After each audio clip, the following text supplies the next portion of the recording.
So recently I began working on some wired control RC cars, and I'm making them cool by building for them realistic parts like shock absorbers, transmission, steerings, engines. I even built a practical gearbox for each of them. Yeah, practical in the sense that you can be able to switch to different driving speed or gear ratios when controlling the wired RC. So this one right here is the last car of my wired control RC car project. I just recently started building it. It's a truck which I named the 1st of May. It has a front engine, and of course it definitely goes before we drive. The name of the gearbox which I built for it is called the Universal Selector Gearbox, or you can say the UV.S gearbox for short. So the UV.S gearbox is a 3-speed gearbox. That means it has 3 different gear ratio combinations. You can switch between 3 different driving speed. So in this video I'll be explaining the working principle behind this particular gearbox and the engineering behind it.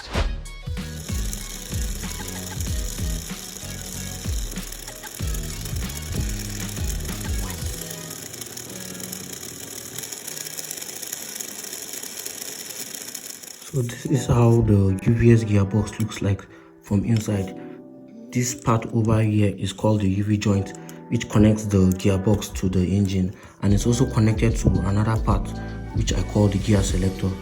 So this gear selector move from gears to gear, either gear 1, 2 or 3, depending on the gears you engage, and it's controlled by this lever. So if I move this lever, it moves the gear selector back and front. And this UV joint is the main reason why I even named the gearbox the UV.S gearbox, that's the Universal Selection Gearbox, because of it allows I use this so it allows the gear selector to move in a circular motion back and front to choose whatever gears you want to choose.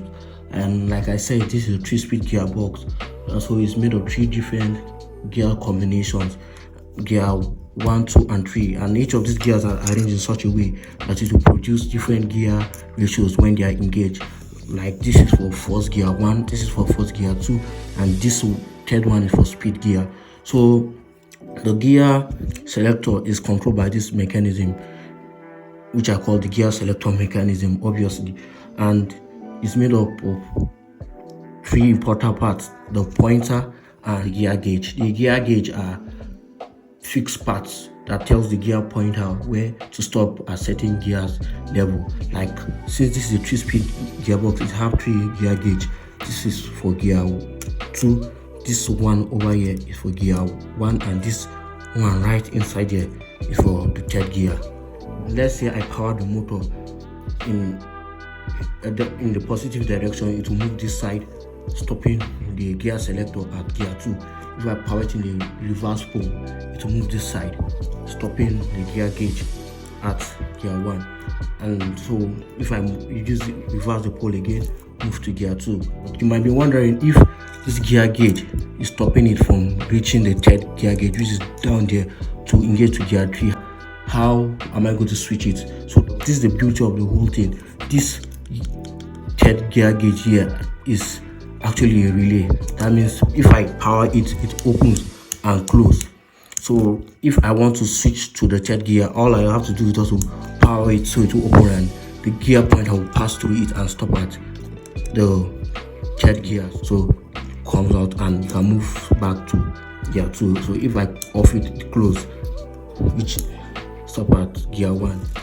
So let's observe it, and you will notice that once the gear selector switch into any of the gear combination, the flywheel at the end of the gearbox will be changing in speed.